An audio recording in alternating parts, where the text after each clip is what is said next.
नमस्कार दोस्तों, आज हम बात करने हैं अंकेक्षण यानी ऑडिट पार्ट 2 की। पार्ट 1 अगर आपने नहीं देखा है, तो आप प्ले लिस्ट में जाकर के देख सकते हैं, क्योंकि बहुत ही मोस्ट इम्पोर्टेंट क्वेश्चन हैं सारे पार्ट्स में मेरे जो भी मिलेंगे, वो इम्पोर्टेंट क्वेश्चन ऐसे क्वेश्चन होंगे जो पिछली प्रतियोगी परीक्षाओं में कॉमर्स की आ चुके हैं। तो शुरू करते हैं क्वेश्चन को। क्वेश्चन हमारे पास में है, जैसा आप यहाँ देख रहे हैं, यहाँ पार्ट ये 2 की हम बात कर रहे हैं। पहला क्वेश्चन है पार्ट 2 का, निम्न में से कौन-सा कार्य अंकेक्षक का नहीं है? तो ऑप्शन हमारे पास में है, कपट को ढूँढना और रोकना। दूसरा ऑप्शन है लेखा पुस्तकों को लिखना। तीसरा ऑप्शन है गणितीय शुद्धता की जाँच करना और चौथा ऑप्शन है अशुद्धियों को खोजना और रोकना। राइट ऑप्शन हमारे पास में होगा, अगर हम इसको देखें तो लेखा पुस्तकों को लिखना।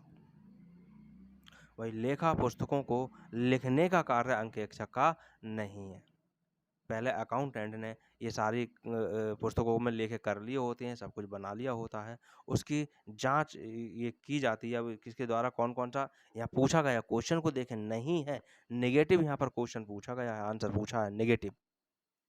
अगर हम बात करें कपट को ढूँढना, तो ये ऑप्शन इसका जो होगा वो पॉजिटिव होगा। गणितीय शुद्धता की जाँच करना ये भी पॉजिटिव है और अशुद्धियों की खोज करना और रोकना ये भी पॉजिटिव है। जो यहाँ नेगेटिव है, वो नेगेटिव जो क्वेश्चन है वो ये है लेखा पुस्तकों को लिखना, जो कि इसका कार्य नहीं होता। तो राइट ऑप्शन हमारा यही दूसरा ऑप्शन होगा राइट। अगले क्वेश्चन की ओर बढ़ रहे हैं और अगला क्वेश्चन हमारे पास में है, निम्न में से दूसरा क्वेश्चन है,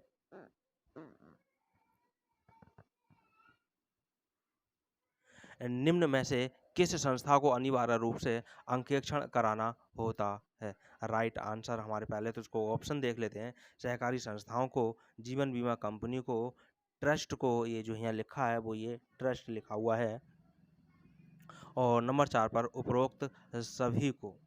तो राइट आंसर हमारे पास में होगा सहकारी संस्थाओं को, ये बिल्कुल राइट आंसर है। जीवन बीमा कंपनी को, ये भी राइट आंसर है, और ट्रस्ट को, ये भी राइट आंसर है। और इन सबको देखते हुए एक ऑप्शन हमारे पास है उपरोक्त सभी, तो राइट आंसर हमारे पास 4 हो जाएगा, 4 नंबर का उपरोक्त सभी। अगले क्वेश्चन की ओर बढ़ रहे हैं और अगला क्वेश्चन हमारे पास में है, गहन जांच के अंतर्गत होती है। क्वेश्चन हमारे पास गहन जाँच के अंतर्गत होती है और ऑप्शन हमारे पास हैं, सभी लेखा पुस्तकों की जाँच होती है, या फिर विशिष्ट लेखा पुस्तकों की जाँच होती है, या फिर केवल रोकड़ बही की जाँच होती है, या फिर उपरोक्त सभी की जाँच होती है। राइट आंसर हमारे पास यहाँ पर जो होगा वो होगा सभी लेखा पुस्तकों की जाँच होती है, यानी पहला ऑप्शन जो है हमारा वो बिल्कुल सही होगा, पहला ऑप्शन। अगले क्वेश्चन की ओर बढ़ रहे हैं और अगला क्वेश्चन हमारे पास में है, आंतरिक अंकेक्षण का सबसे महत्वपूर्ण उद्देश्य है। अब वो आंतरिक अंकेक्षण की यहाँ पर बात चल रही है। आप देख सकते हैं आंतरिक अंकेक्षण। आंतरिक अंकेक्षण में सबसे महत्वपूर्ण बात है कि अब ऑप्शन है अशुद्धियों व कपटों को जल्दी ढूँढना, अंतिम अंकेक्षण में सहायक होना, वार्षिक लेखा का शीघ्र सत्यापन, नियमित लेखांकन सुनिश्चित करना। राइट आंसर यहाँ पर है ए वाला होगा, अशुद्धियों व कपटों को जल्दी ढूँढना। अगले क्वेश्चन की ओर बढ़ रहे हैं और अगला क्वेश्चन हमारे पास में है, अंकेक्षण किस समय प्रारंभ होता है? अंकेक्षण किस समय प्रारंभ होता है? जब पुस्तपालन समाप्त होता है। दूसरा ऑप्शन है जब लेखाकर्म कार्य या लेखाकर्म समाप्त होता है। तीसरा ऑप्शन है जब प्रबंधन अवकाश पर जाता है, और चौथा ऑप्शन है जब नए साझेदार का प्रवेश होता है। तो राइट आंसर जो यहाँ पर हमारे पास में होगा वो होगा जब लेखा कार्य या जब लेखाकर्म समाप्त होता है, तब अंकेक्षण का कार्य स्टार्ट होता है, शुरू होता है। अगले क्वेश्चन की ओर बढ़ रहे हैं और अगला क्वेश्चन हमारे पास में है, सार्वजनिक कंपनी का अंकेक्षण होता है। सार्वजनिक कंपनी का अंकेक्षण होता है और ऑप्शन में है ऐच्छिक, अनिवार्य, पूर्ण, या फिर इनमें से कोई नहीं। सार्वजनिक कंपनी की यहाँ पर बात चल रही है। राइट आंसर इसका होगा, भाई ऐच्छिक तो हो ही नहीं सकता क्योंकि ये कंपनी है, इसका अनिवार्य होगा। अगले क्वेश्चन की ओर बढ़ रहे हैं और अगला क्वेश्चन हमारे पास में आता है कि निम्न में से कौन आंतरिक जांच से संबंधित है? 4 ऑप्शन हमारे पास में ये हैं कि निम्नलिखित में से कौन आंतरिक जांच से संबंधित है के बारे में, यानी पॉजिटिव क्वेश्चन यहाँ पर पूछा गया है।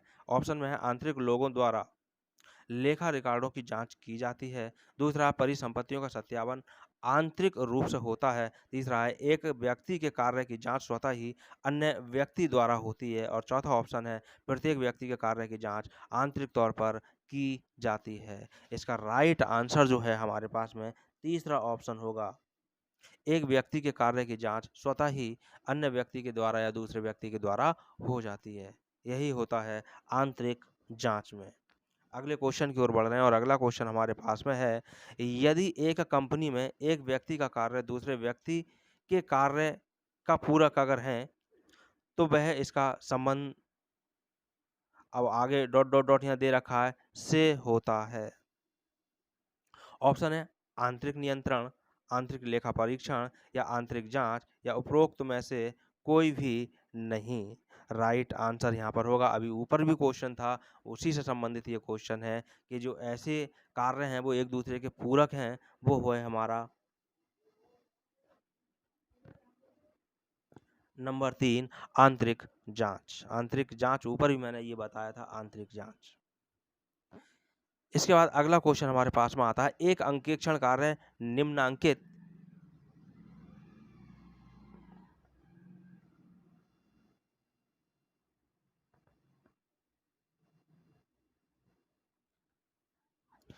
एक अंकेक्षण कार्य या एक अंकेक्षण कार्यक्रम निम्नांकित के लिए बनाया गया कार्यक्रम है। अब ये बनाया गया कार्यक्रम है किसके लिए है, वो यहाँ पर हमें देखना है। अंकेक्षण के आने और जाने के लिए, नैतिक जांच के लिए, कंपनी की शाखाओं के निरीक्षण के लिए या अंकेक्षण के चरणबद्ध कार्य के लिए। ये हमारे पास ऑप्शन है। राइट आंसर जो इसका होगा अंकेक्षण के चरणबद्ध कार्य के लिए, यानी चौथा ऑप्शन जो है इसका वो हमारे पास में राइट आंसर होगा। अगले क्वेश्चन की ओर बढ़ रहे हैं और अगला क्वेश्चन हमारे पास में है, नैतिक जांच। तो अगला क्वेश्चन हमारे पास में है, नैतिक जांच से आशय है। अब ऑप्शन में है नित्य प्रति के सौदों की दैनंदिन जांच, ऑप्शन 2 है आंतरिक निरीक्षण प्रणाली, तीसरा है लेखों की अस्थायी जांच और चौथा है नैतिक मदों की जांच। यहाँ अक्सर गलत कर दिया करते हैं, इस शब्द को देख करके ये नैतिक लिखा है और ये भी नैतिक और राइट कर देते हैं इसी को, जो कि गलत हो जाता है। इसका जो राइट आंसर होगा वो होगा आंतरिक निरीक्षण प्रणाली। आंतरिक निरीक्षण प्रणाली को ही नैतिक जांच कहा जाता है। और अगले क्वेश्चन की ओर बढ़ रहे हैं और अगला क्वेश्चन हमारे पास में है, आंतरिक अंकेक्षण से आशय है। आंतरिक अंकेक्षण से आशय, ऑप्शन है आंतरिक रोकथाम की प्रणाली, अंकेक्षण द्वारा दैनंदिनी की जांच, प्रबंधकों की ओर से अंकेक्षण और अंकेक्षण द्वारा प्रारंभिक अंकेक्षण। यहाँ अंकेक्षक शब्द है, अंकेक्षक द्वारा प्रारंभिक अंकेक्षण। राइट ऑप्शन जो होगा हमारा यहाँ पर वो होगा प्रबंधकों की ओर से अंकेक्षण। तीसरा ऑप्शन है वो हमारा यहाँ पर राइट होगा। यहाँ ऑप्शन के हिसाब से हमें आंसर को टिक करना होता है। अगला क्वेश्चन को हम देख रहे हैं और अगला क्वेश्चन हमारे पास है, वह व्यवस्था जिसके अंतर्गत किसी ऐसी कार्य प्रणाली जमा दी जाती है कि एक कर्मचारी का कार्य दूसरे कर्मचारी द्वारा कार्य की प्रगति में ही जांच किया जाए या जांच लिया जाता है, यानी जांच हो जाती है कार्य के दौरान ही, तो उसको क्या कहा जाता है। ऑप्शन में हमारे पास में दे रखे हैं आंतरिक अंकेक्षण, आंतरिक रोकथाम या स्वकीय अंकेक्षण या फिर नैतिक जांच। और राइट ऑप्शन हमारे पास में होगा यहाँ पर इसको आंतरिक जांच। ऑप्शन के हिसाब से ये आंतरिक जांच, पहले ऑप्शन हमें देखना होता है क्या है कि एक ही क्वेश्चन अगर कई बार दे दिया गया हो और उसमें ऑप्शन अलग अलग हैं तो ऑप्शन के हिसाब से ही आंसर को हमें देखना होगा। अगले क्वेश्चन की ओर बढ़ रहे हैं और अगला क्वेश्चन हमारे पास में, चालू अंकेक्षण में कार्य होता है। ऑप्शन आपने देख लिया होगा स्क्रॉल करते हुए। चालू अंकेक्षण में कार्य होता है, अब कैसा होता है, शिथिल होता है, मध्यम होता है, तेज होता है या फिर एक जैसा होता है। राइट आंसर हमारे पास में होगा, इसमें कोई स्पीड नहीं होती है, एक जैसा गति के साथ ये कार्य होता रहता है। राइट ऑप्शन यहाँ पर हमारा चौथा हो जाएगा, फोर्थ हो जाएगा। अगला क्वेश्चन है, कानूनी अंकेक्षण किसके लिए आवश्यक है। कानूनी अंकेक्षण, अब कानूनी अंकेक्षण की बात है और यहाँ पर एकल व्यापारी, साझेदारी, लोक सीमित कंपनियां, संयुक्त परिवार व्यवसाय, यहाँ ये ऑप्शन हमारे पास में दे रखे हैं और यहाँ पर जो राइट आंसर होगा वो हमारा राइट आंसर होगा ऑप्शन नंबर 3, लोक सीमित कंपनी। अगले क्वेश्चन की ओर बढ़ रहे हैं और अगला क्वेश्चन हमारे पास में आ रहा है, नैतिक जांच की जाती है, नैतिक जांच की जाती है। अब वो नैतिक जांच ऑप्शन है, सॉरी अभी क्वेश्चन अच्छा ऊपर आ गया है, ठीक है। अभी आपको दिख ही गया है, यहाँ पर स्क्रॉल करने पर दिख गया है कि नैतिक जांच की जाती है संस्था के प्रबंधकों के द्वारा, संस्था के कर्मचारियों द्वारा या अंकेक्षकों के द्वारा या फिर अंशधारियों द्वारा। तो राइट आंसर आप यहाँ पर देख ही चुके हैं। जो राइट आंसर है वो हमारे पास होगा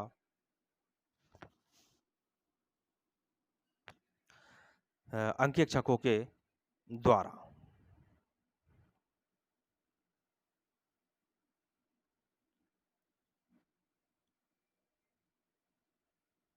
राइट ऑप्शन अंकेक्षकों के द्वारा इसकी जो है नैतिक जांच होती रहती है, जो आंतरिक अंकेक्षक होते हैं उसके द्वारा। अगला क्वेश्चन हमारे पास में सामने आपको दिखाई दे ही रहा है। क्वेश्चन के नंबर जो हैं वो गलत हो गए हैं शायद। हाँ, ये डबल नंबर हो गया है, 15 15। कोई बात नहीं, क्वेश्चन हमें क्वेश्चन को देखना है।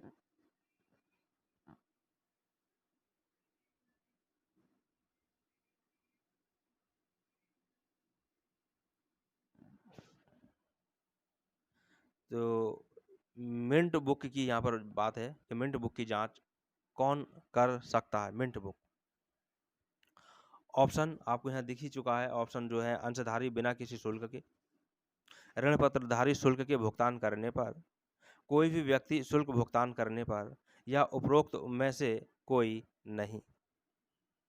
राइट आंसर हमारा यहाँ पर होगा अंशधारी बिना किसी शुल्क के इसकी जांच।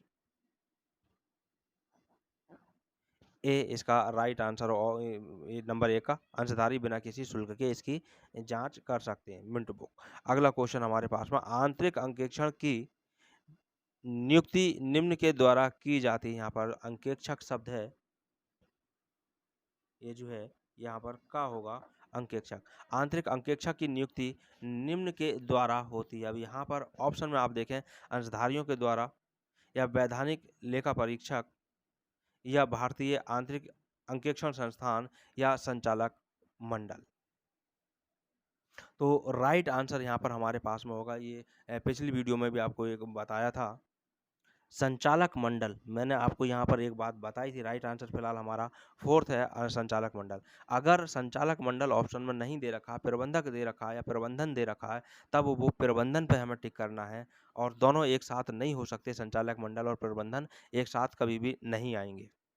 तो ये संचालक मंडल के द्वारा नियुक्त किया जाता है। अगला क्वेश्चन हमारे पास में है, लागत लेखा परीक्षण का आरंभ हुआ था।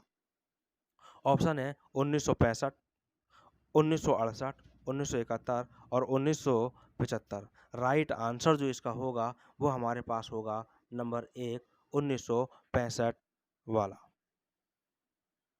लागत लेखा परीक्षण का जो प्रारंभ हुआ वो 1965 में हुआ था और ये कंपनी अधिनियम 1956 के अंतर्गत हुआ था। अगले क्वेश्चन की ओर बढ़ रहे हैं और अगला क्वेश्चन हमारे पास में है, लेखा परीक्षण का वर्ण विषय कंपनी अधिनियम की निम्न धारा में दिया गया है। लेखा परीक्षण का वर्ण विषय कंपनी अधिनियम की किस धारा में दिया गया है, ये भी प्रश्न यहाँ पर हो सकता है। ऑप्शन हमारे पास में है 224, 225, 226 और 227। यहाँ पर जो राइट आंसर है वो राइट आंसर हमारे पास 4th होगा। अब जो राइट है हमारे पास में 4th है 227। अब 227 की जो धारा है वो हमारे पास में इस तरह से है कि 227 और ब्रैकेट में इसकी जो सेक्शन है वो 2। अगले क्वेश्चन की ओर बढ़ रहे हैं और अगला क्वेश्चन हमारे पास में है, अंकेक्षण कार्य प्रारंभ होता है जहां निम्न समाप्त होता है। अब यहाँ ऑप्शन देखें, या ऑप्शन में चेंजिंग है। पीछे क्वेश्चन आया था लेकिन वहां पर ऑप्शन अलग थे, यहाँ पर ऑप्शन अलग हैं। व्यवसाय, स्टॉक मूल्यांकन, विक्रय और लेखांकन। तो यहाँ जो राइट आंसर है वो लेखांकन ही होगा, है सेम लेकिन थोड़ा-सा बदलाव हुआ है। लेखांकन कार्य जहाँ समापन होगा वहीं से अंकेक्षण का कार्य प्रारंभ हो जाता है। अगला क्वेश्चन हमारे पास में है, अंकेक्षण का प्रतिवेदन प्रस्तुत किया जाता है। प्रतिवेदन यानी कि रिपोर्ट, जो रिपोर्ट है वो प्रस्तुत की जाती है। अब वो प्रस्तुत की जाती है, ऑप्शन में हमारे पास दिखाई दे रहे हैं, कंपनी के संचालक, कंपनी के संचालक, कंपनी के अंशधारियों को, या कंपनी के बैंकरों को, या कंपनी के लेनदारों को।